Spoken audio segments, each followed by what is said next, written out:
नमस्कार मित्रों, आप लोगों का बहुत बहुत स्वागत है हमारे यूट्यूब चैनल में। आज हम आप लोगों के समक्ष एक बहुत ही रोचक विषय लेकर प्रस्तुत हुए हैं, जिसको जानने की इच्छा हर व्यक्ति के मन में होती है। सब लोग जानना चाहते हैं इस विषय को। तो जो आज का हमारा विषय है और इस पर हम एक श्रृंखला भी लेके आएंगे कि किसी व्यक्ति के कुंडली में धन, सुख, मकान, गाड़ी और पैसे का योग कैसे बनता है और ये कब फलित होता है, मतलब इसकी समयावधि क्या होती है। तो आज मैं आप लोगों को एक सामान्य रूप से सारे कुंडली के बारे में बताऊंगा और उसके बाद एक एक करके मेष से लेकर के मीन राशि पर्यंत 12 राशियों के बारे में, 12 लग्न के बारे में मैं आप लोगों को एक एक करके बताऊंगा कि इन लोगों के, इन लग्न के जातकों के जीवन में ये योग कब घटित होगा। तो हम बात करेंगे एक एक करके 4-5 योगों की। जैसे पहला हम धन योग। अब धन योग क्या होता है, ये सभी कुंडली पे अप्लाई होता है। अगर आपका, जैसा कि पता है कि कुंडली में 12 भाव होते हैं और हमें अगर धन भाव को देखना है, धन का योग देखना है, तो हमें कुंडली का दूसरा भाव देखना होगा, 11वां भाव देखना होगा और 5वां भाव देखना होगा। जैसे फॉर एग्जाम्पल ये कुंडली हमारे समक्ष है। अगर आपको इस कुंडली में धन योग देखना है तो आपको ये देखना होगा कि इनका दूसरा भाव जो है, ये संचित धन का भाव होता है, 11वां भाव होता है वो होता है आय का, और 5वां भाव होता है निवेश से आय का या आकस्मिक धन का, शेयर मार्केट का। तो अगर इन सारे भावों में शुभ ग्रह बैठे हों और इनके ग्रह शुभ ग्रहों से युति बना रहे हों या शुभ ग्रहों से दृष्ट हों, तो आपके जीवन में धन योग का निर्माण होता है। शुभ ग्रह कौन कौन से होते हैं इस कुंडली में? बुध होते हैं। बुध क्या है? बुद्धि से धन की प्राप्ति होती है उनसे। शुक्र विलासिता के स्वामी माने जाते हैं। गुरु धनदाता होते हैं और चंद्रमा आकर्षण व मन से धन की प्राप्ति होती है। तो अगर आपकी कुंडली में सेकेंड या 11वें भाव के स्वामी, जैसे इस कुंडली की हम बात करते हैं, इस कुंडली में अगर हम देखें तो सेकेंड भाव के स्वामी शुक्र हैं और 11वें भाव के स्वामी हमारे होते हैं यहाँ पे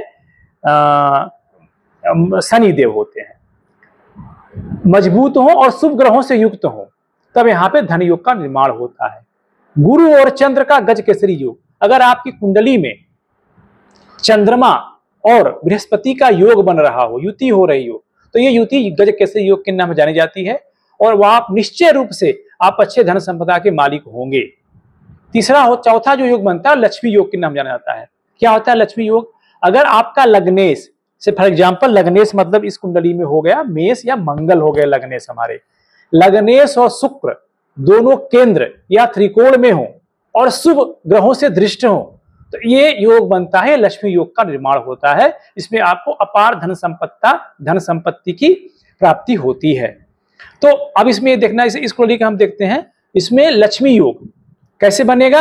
अब इसमें लग्नेश कौन है? मंगल है और शुक्र क्या है? हमारे धन भाव के स्वामी है। अगर इस कुंडली में शुक्र और मंगल की युति हो जाए और ये यहाँ 5वें घर में या 7वें घर में या 9वें घर में बैठे हों और ये शुभ ग्रहों से दृष्ट हो रहे हो, बृहस्पति से, चंद्रमा से, तो निश्चय रूप से ये जातक अपार धन संपत्ति का मालिक होगा। तो इस प्रकार से हम धन योग के बारे में विचार करते हैं। अब आते हैं हम मकान का। मकान, भूमि का योग कैसे देखते हैं कुंडली में? मकान का जो संबंधित भाव होता है वो होता है चौथा। ये अस्थायी संपत्ति, मकान और वाहन का भाव माना जाता है। और 12वां भाव ये होता है हमारा परदेश से धन, बड़ा खर्च और आलीशान जीवन को देखना अगर हो तो हमें 12वें भाव को देखना होता है। और इस परिस्थिति में शुभ ग्रह माने जाते हैं चंद्रमा, शुक्र, गुरु और मंगल, क्योंकि मंगल भूमि के कारक होते हैं। तो इस परिस्थिति में ये मकान योग बनाएगा। मकान योग कब बनता है? अगर चतुर्थ भाव का स्वामी शुभ भाव में हो। जैसे एग्जाम्पल यहाँ चतुर्थ भाव के स्वामी होते हैं चंद्रमा, अगर ये शुभ भाव में होते हैं और शुभ ग्रहों से युक्त या दृष्ट हो, तो निश्चय रूप से मकान का योग बनता है। मंगल मजबूत होकर के 4th हाउस में हो तो भूमि खरीद का योग बनता है। शुक्र और चंद्रमा त्रिकोण में हो या केंद्र में हो तो सुंदर घर का योग बनता है। अब आते हैं कि गाड़ी और विलासिता का योग कैसे बनता है कुंडली में। अगर आपको गाड़ी या विलासिता का योग देखना है तो जिससे संबंधित भाव होते हैं, चौथा भाव होता है, 12वां भाव होता है और सेकेंड भाव होता है, जो गाड़ी खरीद की क्षमता को दर्शाता है कि आप नैनो से चलेंगे या आप रोल्स रॉयल से चलेंगे, फरारी से चलेंगे, फॉर्च्यूनर से चलेंगे। ये स्थिति आपकी सेकंड भाव दर्शाती है। तो इसमें जो शुभ ग्रह होते हैं गाड़ी के लिए, विलासिता जीवन के लिए, आपको शुक्र को देखना है कि आपका शुक्र की पोजीशन कैसी है, चंद्रमा की कैसी है जो सुविधा के कारक माने जाते हैं, और बुध तकनीकी वाहन को देखना है। आपको अगर कोई टेक्निकल व्हीकल्स लेना है तो आपको अपने बुध को भी देखना पड़ेगा। जब आपकी कुंडली में शुक्र और चंद्रमा बलवान हो तब आपकी कुंडली में गाड़ी के योग बनते हैं, वाहन के योग बनते हैं। चतुर्थ भाव में शुक्र या चंद्रमा हो तो राहु और शनि से पीड़ित नहीं हो। अगर फोर्थ हाउस में शुक्र या चंद्रमा हो और राहु या शनि से पीड़ित नहीं हो तो आपको वाहन सुख का योग बनता है। चतुर्थ भाव का स्वामी मतलब यहाँ फोर्थ हाउस का स्वामी अगर लग्न या केंद्र या त्रिकोण में हो तो भी आपको वाहन का सुख प्राप्त होता है। अब एक चौथा योग बनता है अत्यधिक पैसा, लग्जरी लाइफ का योग क्या होता है कुंडली में, ये बहुत लोग जानना चाहते हैं।